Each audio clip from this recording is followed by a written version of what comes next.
Sidebar is the official podcast of the Napa County District Attorney's Office.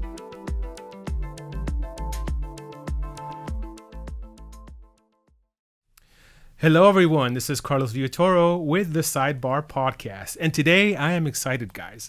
I am really excited because I have with me Judge Mark Boessenecker. Now, Judge Boessenecker is a very familiar face in the law enforcement community and in the community here in Napa.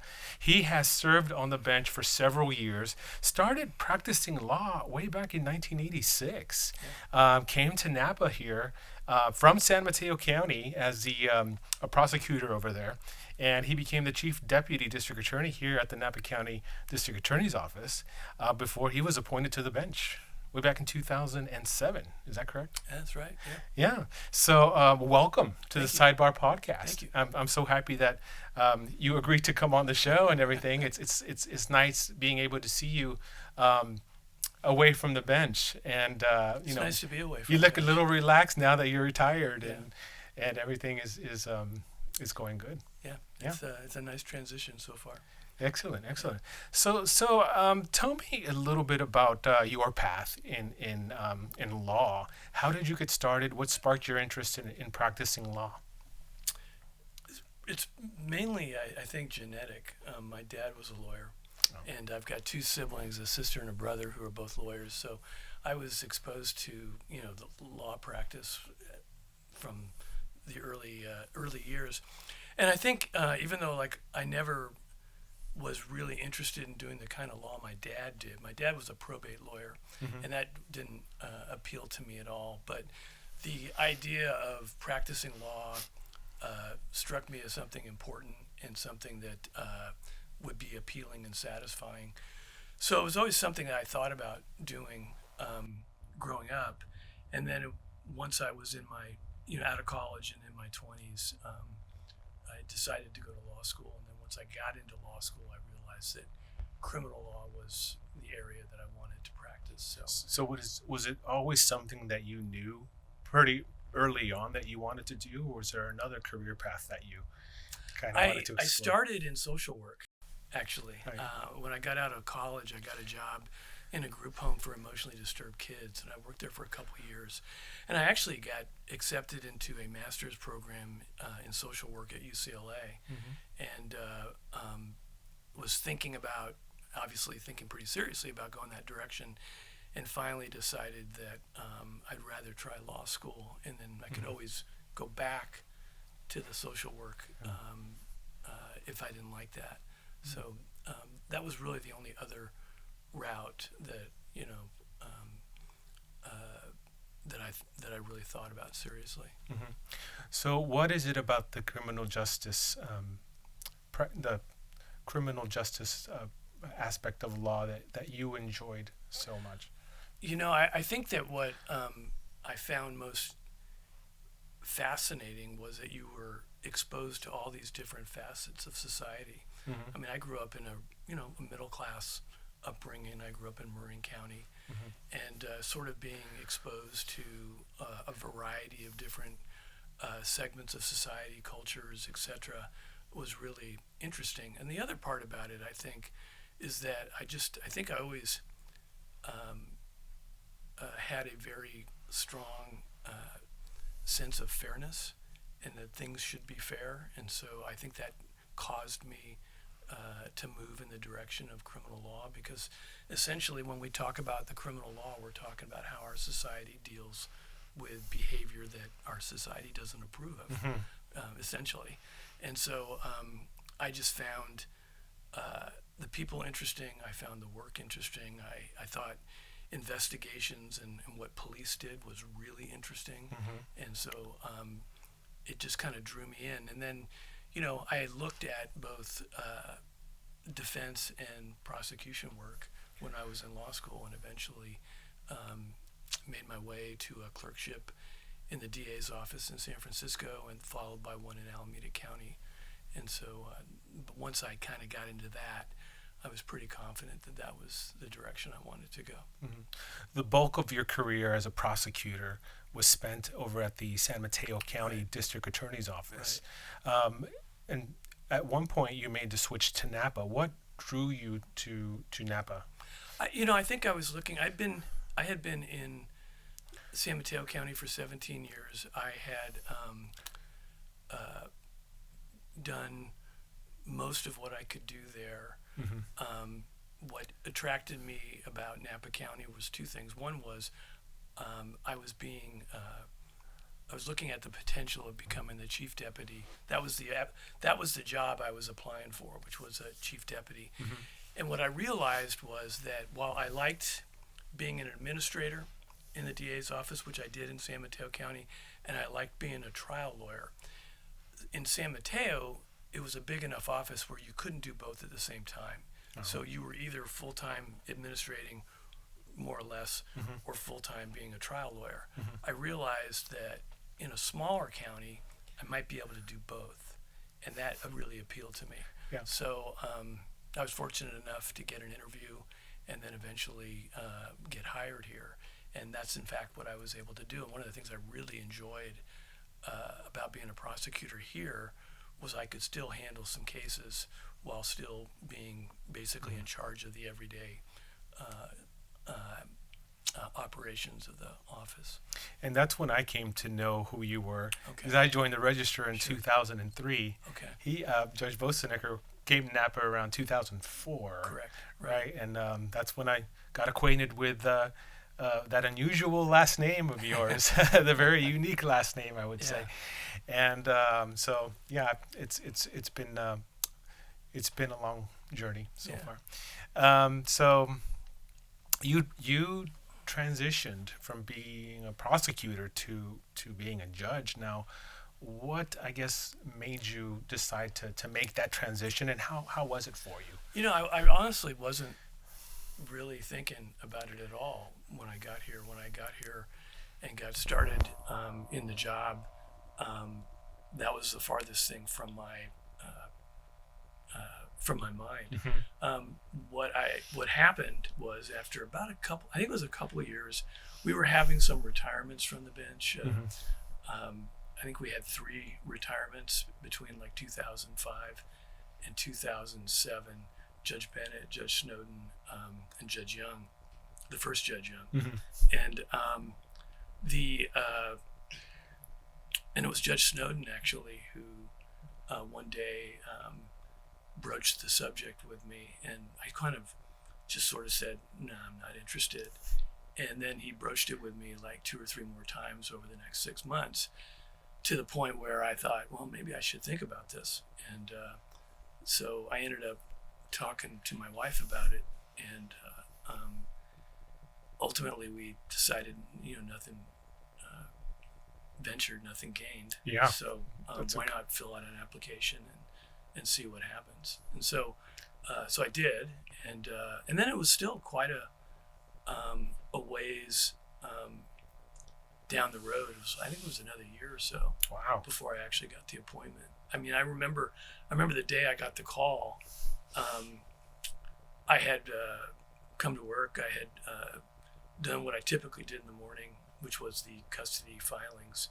Got done with that, late morning. Went down the street to the roastery to get a cup of coffee. And I remember waiting in line thinking to myself, I remember this vividly, thinking, I'm really happy with my job. I'm really not concerned about the judicial thing. And at that point, I had already been interviewed by the Jenny Commission. I had been interviewed by the governor's office. So basically the only other step for me was to get the call from the governor's office. And but I was just thinking, I'm really content with the work that I'm doing. And then I got back to my office, and there was a voicemail from the governor's office. Wow. So, what a surprise. Huh? Yeah. So that's when that all happened. That was it. So how did your experience as a prosecutor for all those years help you through that transition? Sure. Yeah. I think there's 2 things that are really helpful. And this would be true, I think, of a public defender as well as a prosecutor, which is that you have a ton of trial court experience. A huge percentage of what you do in a courtroom as a judge a huge percentage of what you do as a judge is in a courtroom. And so there are a lot of people that get appointed to the bench who don't have a lot of trial experience. Maybe they're doing a kind of law where they're not spending a lot of time in court. Yeah. And so that's a big hurdle to like sort of understand and kind of know how the process works. You know, so something as simple as how a trial works. You know, what's next in the course of a trial, right? Well, for a trial lawyer, that part is not hard because you're used to it. Yeah. I think the other thing as a prosecutor that I felt was an advantage as well, though, is that in most practices of law, your ethical duty is only to your client, and the ethical duty of a prosecutor is a broader, larger duty to do justice, right? Right. And so I think that that kind of helps going into that job because you've already been trained to look at the justice system in kind of a broader sense. It doesn't mean that you don't go in with any biases that you have to deal with, because you do. But I think it does help in terms of if you've been trained properly as a prosecutor to understand your job isn't so much to win, but to do justice, then I think that helps with the transition. So you have, as both a prosecutor and as a judge, you have prosecuted many cases, many big cases, and you've presided over many big cases as well. And while we do love San Mateo County, we care about Napa County more. Of course you do. But can you tell us about... And by the way, I've been in Napa County longer than I was ever in San Mateo County. So okay. Keep that in mind. Okay. Is there? Can you tell us about a particular case that, as a prosecutor, or perhaps as your time on the bench, that had a lasting impact on your career? I don't know that they had lasting impacts. I mean, the Koppel case here was obviously a big case, and it was a pretty interesting experience because I had handled a lot of significant homicide cases in the past, but this is the first time I'd ever done one in a small community, and it was a very different reaction to the case than I typically would see in having worked in a larger area.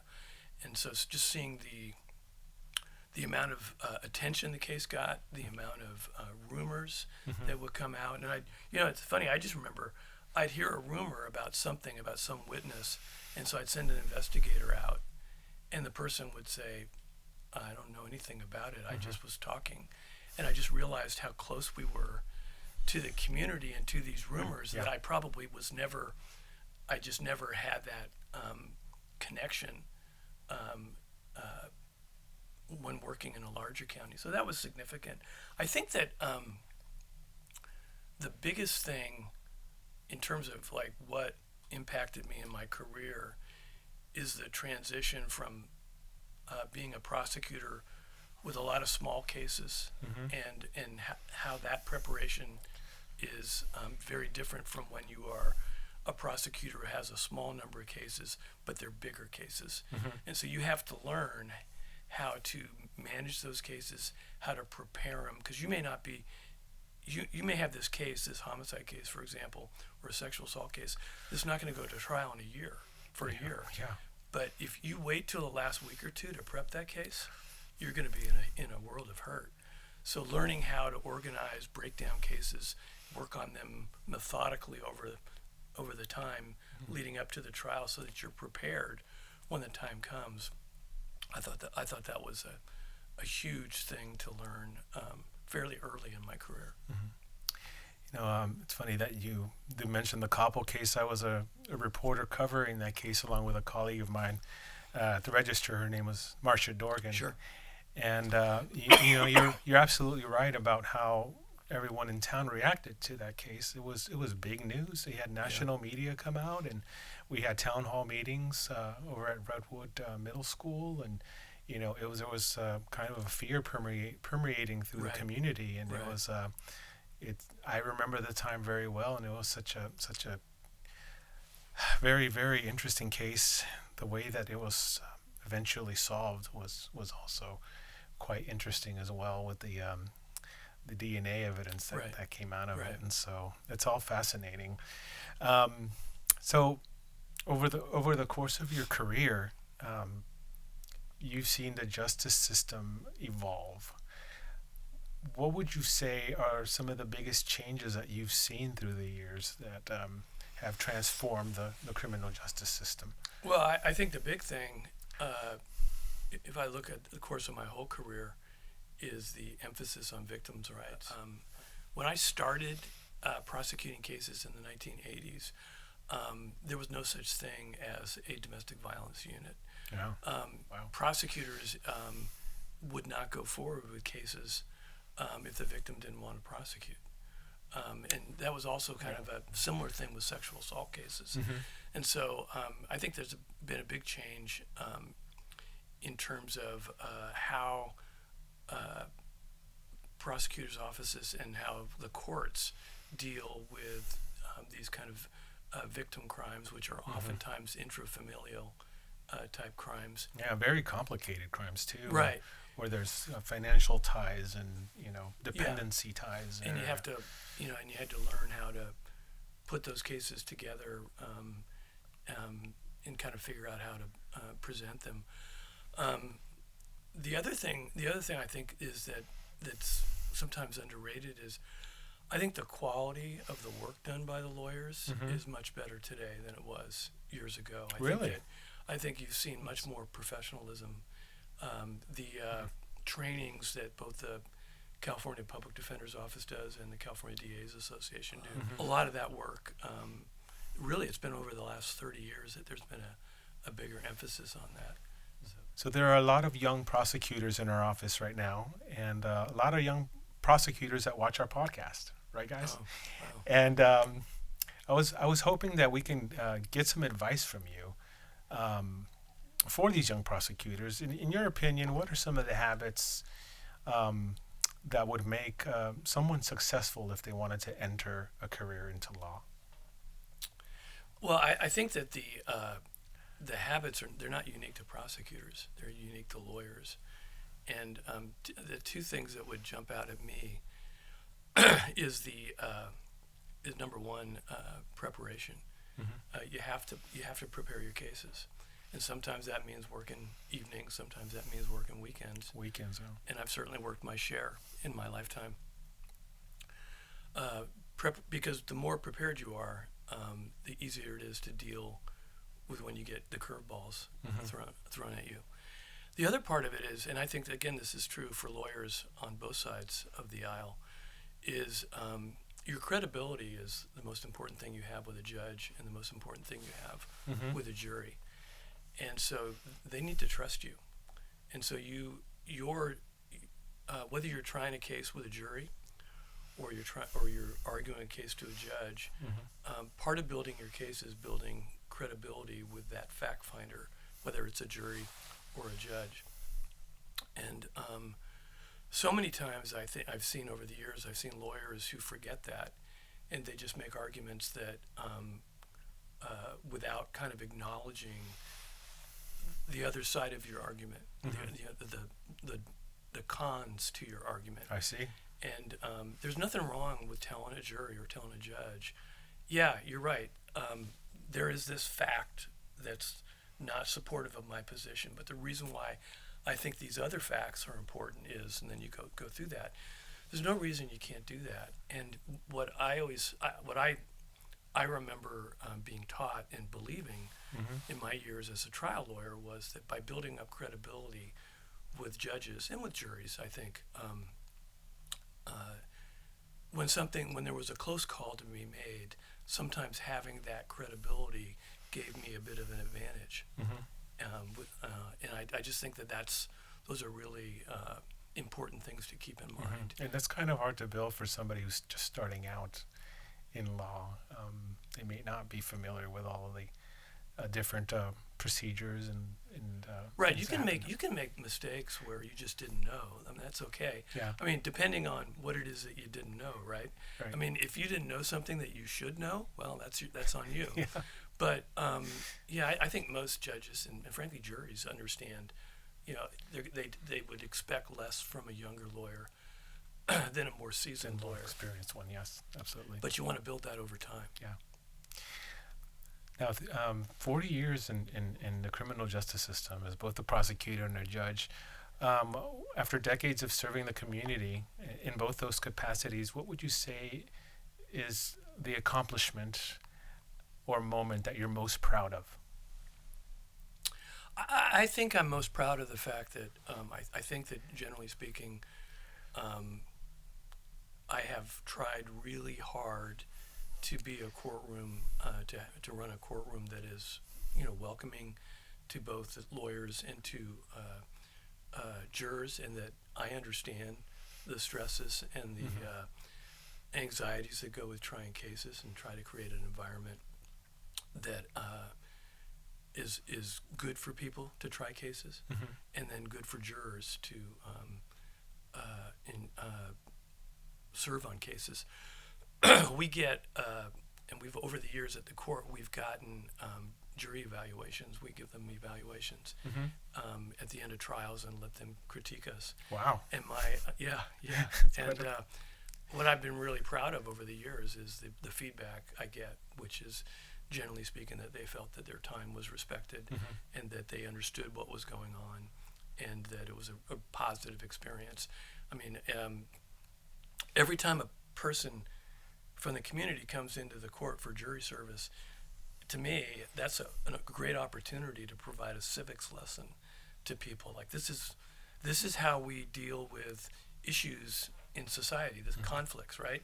Whether it's a civil case between two people or a corporation and another corporation, whether it's a criminal case involving someone who's been accused of a crime or someone who is a victim of a crime.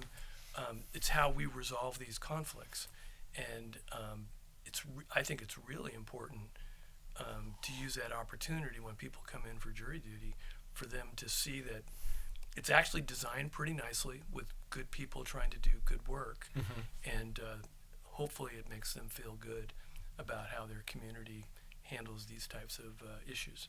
And I have to say that we've also heard that same feedback that you got from those jury evaluations, where people really appreciated the way that you ran your courtroom. That's nice to hear. And we're very respectful of their time and the challenges that they may face. So, Yeah, it's true. yeah, it's all on our Facebook page if you guys don't know about it. So, okay, so I think we're going to wrap up. I only have one more question for you, and that is, if you could go back in time and talk to the young Judge Mark Boessenecker, what would your advice to him be? I think my advice would be, don't be in a hurry. And the other advice would be that stress and anxiety are part of the job. I think for a long time, and actually Allison brought this up when she made her comments at my retirement event. I think for a long time, when you're first doing cases, I think for a lot of people, including myself, you wonder, when am I going to stop being anxious and stressed and everything? And the answer is never. And I think if I had understood that's not going to change, and more importantly, that's okay. Yeah. Because I think that if you, like I said to her, I mean, if you stop being anxious, it probably means you don't care, and if you don't care, you're probably not going to do a great job. No. So. Great. So what's next for you? Have any big vacation plans, or? We have a cruise coming up in a few weeks. We're going to be gone for a few weeks. We have grandkids to visit. Excellent. And then I'm going to do a little part-time work at the court. Okay.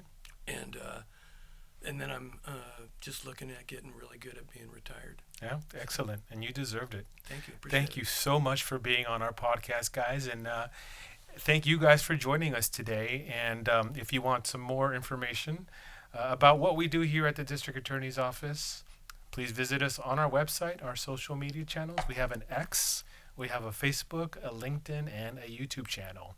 And with that, thank you again, and we will see you next time.